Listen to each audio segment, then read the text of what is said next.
और फिर से आप सभी का विजय सर डिजिटल के ऑनलाइन प्लेटफॉर्म पर स्वागत है। आज हम लोग का बूस्टर सीरीज का क्रम संख्या 8 चलेगा। ठीक है, आज हम लोग इसे पढ़ेंगे राज्य की कार्यपालिका। राज्य की कार्यपालिका के बारे में हम लोग, इसके अंतर्गत आता कौन है, राज्यपाल आता है और मुख्यमंत्री सहित मंत्रिपरिषद और महाअधिवक्ता। ठीक है, सबसे पहले हम लोग राज्यपाल की बात करेंगे। तो यह राज्य का संवैधानिक प्रमुख होता है। ठीक है, और 7वें संविधान संशोधन 1956 द्वारा किसी एक ही व्यक्ति को 2 या 2 से अधिक राज्यों का राज्यपाल नियुक्त किया जा सकता है। ठीक है, राष्ट्रपति के द्वारा। उसके उसी अनुपात में उसका वेतन निर्धारण भी होता है। उसके बाद अगर हम लोग योग्यता की बात करें तो अनुच्छेद 157 उसकी योग्यताएं हैं। योग्यता में सबसे पहले 35 वर्ष की आयु पूरा कर चुका हो। उसके अलावा संसद के किसी सदन, लोकसभा या राज्यसभा, या किसी राज्य के विधानमंडल, विधानमंडल मतलब हो गया विधानसभा या विधान परिषद का सदस्य होना अनिवार्य है। अगर नहीं है तो 6 महीने के अंदर उसको प्राप्त कर लेना है। ठीक, उसके बाद अगर हम नियुक्ति की बात करें तो राष्ट्रपति द्वारा 5 वर्ष की अवधि के लिए, कितने के लिए, 5 वर्ष की अवधि के लिए, और इसका जो कार्यकाल होता है राष्ट्रपति के प्रसाद पर्यंत होता है कि जब चाहे हटा सकता है। ठीक, यह त्यागपत्र राष्ट्रपति को देता है। उसके बाद इसका शपथ जो है संबंधित राज्य के मुख्य न्यायाधीश द्वारा, या अगर ये अनुपस्थित है तो वरिष्ठतम न्यायाधीश द्वारा। ठीक, वरिष्ठतम न्यायाधीश द्वारा। वेतन इसका कितना है, 3,50,000। उसके बाद अगर हम लोग शक्तियों की बात करेंगे तो यह मुख्यमंत्री की नियुक्ति करता है।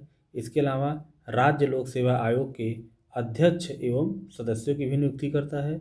उसके अलावा कुलपतियों की नियुक्ति करता है और विधान परिषद में 1/6 सदस्यों की नियुक्ति करता है।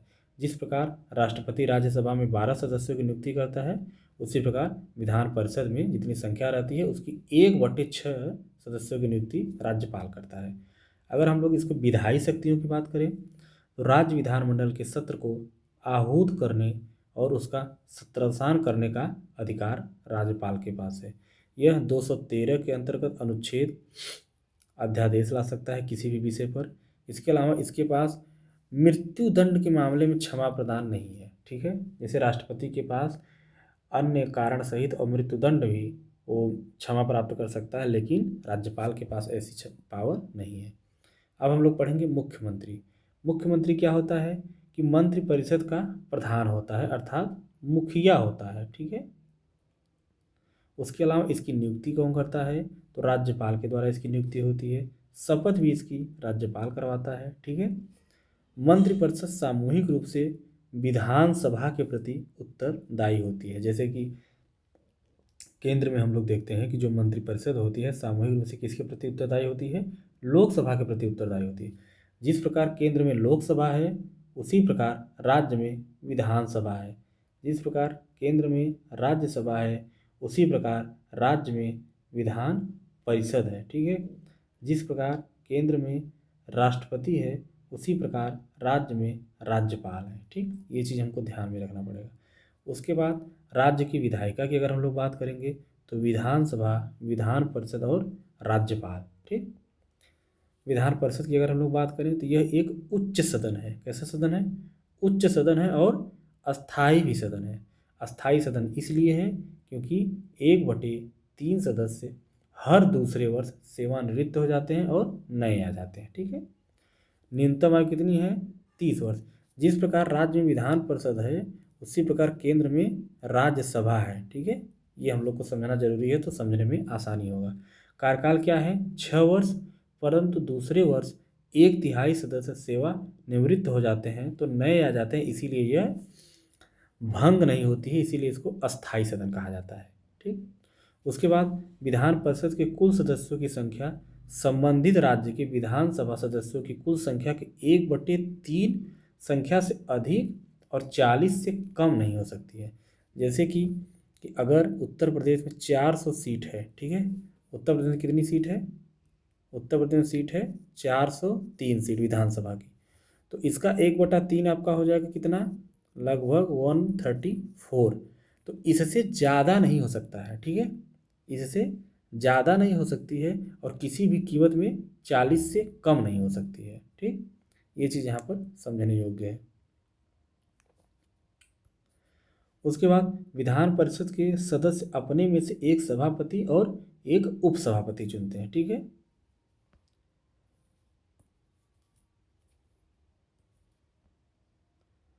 उसके बाद इस समय विधान परिषद कहाँ कहाँ है, तो 6 राज्यों में है। पहला है उत्तर प्रदेश जहाँ पे 100 सीटें हैं, कर्नाटक में 75 सीट है, और तेलंगाना में आपके 40 सीट है, और बिहार में आपके कितनी सीटें हैं, 75 सीट, और महाराष्ट्र में 78 सीट है। ये आपको ध्यान रखना है, 6 राज्य। उसके बाद अगर हम विधानसभा की बात करें तो यह एक निम्न सदन है। इसका कार्यकाल 5 वर्ष होता है। यह एकदम लोकसभा की भांति व्यवहार करता है। ठीक। न्यूनतम आयु 25 वर्ष। वयस्क मताधिकार द्वारा प्रत्यक्ष रूप से जो हमारे यहाँ विधायक लड़ते हैं वो जाकर विधानसभा में ही तो बैठते हैं, तो प्रत्यक्ष रूप से हम और आप उसको वोट देते हैं। विधानसभा में अधिकतम 500 सदस्य हो सकते हैं और न्यूनतम 60 सदस्य। ठीक। कोई विधेयक धन विधेयक है अथवा नहीं, इसका निर्णय कौन करता है, विधानसभा अध्यक्ष करता है। इसी प्रकार लोकसभा में भी हम लोग पढ़ चुके हैं कि कोई विधेयक धन विधेयक है या नहीं, उसका निर्णय कौन करता है, लोकसभा अध्यक्ष करता है, अर्थात स्पीकर। अब हम लोग बात करेंगे पंचायती राज, मोस्ट इंपॉर्टेंट टॉपिक है। पंचायती राज ग्रामीण स्वशासन पद्धति को निर्धारित करता है। यह लोकतांत्रिक विकेंद्रीकरण की बात करता है। ठीक है। 73वें संविधान संशोधन 1992 द्वारा इसको लिया गया है। ठीक है। भाग 9 में है, अनुसूची 11 में, और विषय इसमें कितने हैं, 29 हैं। ठीक है। इसकी अगर हम लोग कार्यकाल की बात करें तो 5 वर्ष है। ठीक। उसके बाद महिलाओं के लिए 1/3 आरक्षण है, ये अच्छी बात है इसमें। उसके बाद सर्वप्रथम 2 अक्टूबर 1959 को प्रधानमंत्री जवाहरलाल नेहरू द्वारा राजस्थान के नागौर जिले में इसको प्रारंभ किया गया था।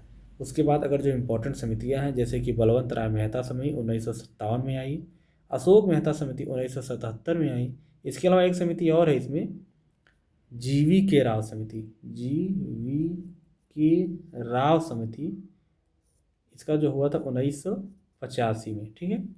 और LM सिंधवी समिति 1986 में। एक समिति और है पीके थुंगन समिति 1988 में। ये दो समिति मैं यहाँ लिखना भूल गया हूँ। ठीक है। जीवी के राव 1985 और पीके थुंगन 1988 में। ये समितियों का कभी कभी क्रम भी पूछ लेता है। ठीक है।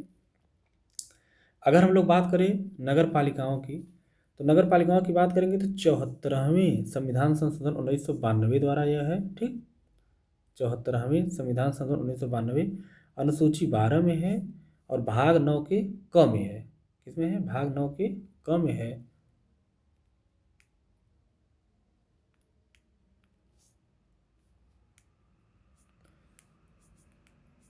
भाग 9 के क में है। ठीक है।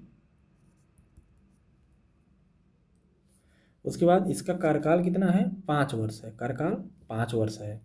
सर्वप्रथम 1688 ईस्वी में मद्रास में नगर निगम की स्थापना की गई। किसमें, 1688 ईस्वी में मद्रास में। ठीक।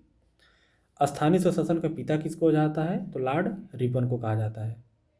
लॉर्ड रिपन का कार्यकाल कब से कब तक था, 1980 से 1984 तक। उसके बाद लोक सेवा आयोग की हम लोग बात करेंगे। यह एक ऐसी संस्था है, संवैधानिक संस्था है। ठीक। देखिए, जिसका संविधान में वर्णन है वो संवैधानिक संस्था है। जिसका भी संविधान में वर्णन है, देखिए बता देते हैं, तो कैसी संस्था है, संवैधानिक संस्था है। जैसे लोक सेवा आयोग हो गया, ठीक है, निर्वाचन आयोग हो गया, वित्त आयोग हो गया, ये सब कैसी संस्थाएं हैं, ये सब संस्थाएं संवैधानिक है। लेकिन एक आता है संविधानेतर संस्था। ठीक है। संविधानेतर संस्था मतलब जो संविधान में नहीं है, जैसे कि नीति आयोग की बात संविधान में नहीं है, राष्ट्रीय विकास परिषद की बात संविधानेतर संस्था मतलब संविधान में नहीं है, इसलिए ये संविधानेतर संस्था है। ठीक है। ये चीज़ आपको ध्यान में रखना है।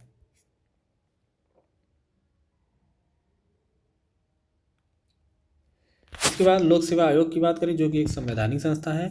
एक होता है संघ लोक सेवा आयोग, जिसको हम लोग UPSC कहते हैं। ठीक है। और एक होता है राज्य लोक सेवा आयोग, जो कि हर राज्य का अपना एक अलग होता है। ठीक। अगर हम लोग संघ लोक सेवा आयोग की बात करेंगे तो यहाँ पे एक अध्यक्ष और सदस्य की नियुक्ति कौन करता है, राष्ट्रपति करता है। कार्यकाल 6 वर्ष या 65 वर्ष होता है। और हटाता कौन है इसको? साबित कदाचार या असमर्थता के आधार पर राष्ट्रपति हटाता है।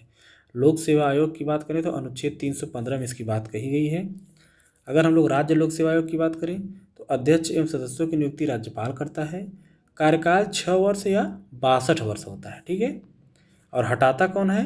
राष्ट्रपति हटाता है, ठीक है। और निर्वाचन अगर हम लोग बात करेंगे तो इसकी जो स्थापना है 25 जनवरी 1950 को, इसीलिए हमेशा 25 जनवरी को मतदाता दिवस मनाया जाता है। क्या मनाया जाता है? मतदाता दिवस। उसके बाद यह भाग 15 में है। अनुच्छेद 324 से 330 तक इसका वर्णन है। यह भी एक संवैधानिक संस्था है, ठीक है, क्योंकि इसका संविधान में वर्णन है। इसका जो कार्यकाल है 6 वर्ष या 65 वर्ष है। एक मुख्य निर्वाचन आयुक्त होता है और 2 अन्य निर्वाचन आयुक्त होते हैं, ये ध्यान देना है, ठीक। वेतन इन लोगों का कहाँ दिया जाता है? भारत की संचित निधि से दिया जाता है, ठीक।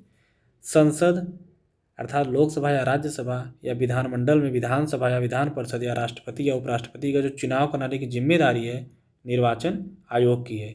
इसके अलावा भी ये कई काम करता है, मतदाता सूची तैयार करता है, बैलेट पेपर तैयार करवाता है, कैसे चुनाव होगा, कैसे क्या है, सब निर्वाचन आयोग की जिम्मेदारी है। लेकिन ध्यान देने वाली क्या बात है कि अगर पंचायतों का चुनाव होगा तो इसका जो चुनाव कराएगा राज्य निर्वाचन आयोग कराएगा। कौन कराएगा? राज्य निर्वाचन आयोग। इसको निर्वाचन आयोग नहीं कराएगा दिल्ली वाला, इसको हर राज्य का एक निर्वाचन आयोग होता है, वो कराता है, ठीक। एक नोट भी हमने लिया है कि 61वें संविधान संशोधन 1989 द्वारा 21 वर्ष से घटाकर 18 वर्ष कर दिया गया। पहले वोट देने की उम्र 1989 के पहले 21 वर्ष थी, लेकिन 61वें संविधान संशोधन उसको अब कर दिया है 18 वर्ष, ठीक है। प्रथम मुख्य निर्वाचन आयुक्त सुकुमार सेन है, बहुत इंपॉर्टेंट क्वेश्चन है। और एकमात्र महिला मुख्य निर्वाचन आयुक्त कौन है? BS रमा देवी, ठीक है। उसके बाद अगर हम लोग भाषा की बात करें तो भाषा का जो वर्णन है 8वीं अनुसूची में है और भाग 17 में है। और उसके बाद अनुच्छेद 343 में इसमें जो क्वेश्चन आता है ये आता है कि कौन से संशोधन में कौन सी भाषा जोड़ी गई। तो 21वें संशोधन 1967 में सिंधी को जोड़ा गया और 71वें संविधान संशोधन 1992 को कोंकणी, मणिपुरी और नेपाली को जोड़ा गया। और 92वां संविधान संशोधन 2003 मैथिली, संथाली, डोगरी और बोडो को जोड़ा गया। ये ध्यान देना है, ठीक है। इसके अलावा कुछ फैक्ट है भारत के राष्ट्रीय चिन्ह, जैसे कि राष्ट्रीय प्रतीक हो गया, कब अपनाया गया? 26 जनवरी 1950 को। कहाँ से लिया गया है? सारनाथ स्थित सम्राट अशोक के सिंह स्तंभ शीर्ष से। राष्ट्रगान की बात करेंगे तो जनगण मन 24 जनवरी 1950 को अपनाया गया। राष्ट्रगान और राष्ट्रगीत दोनों 24 जनवरी 1925 को अपनाया गया। जनगण मन के रचयिता कौन है? रविन्द्रनाथ टैगोर है, इसको 52 सेकंड लगता है गाने में। और वंदे मातरम 24 जनवरी 1950 इसको जिसने लिखा है बंकिम चंद्र चटर्जी द्वारा, ठीक है। आनंद मठ उपन्यास से लिया गया है।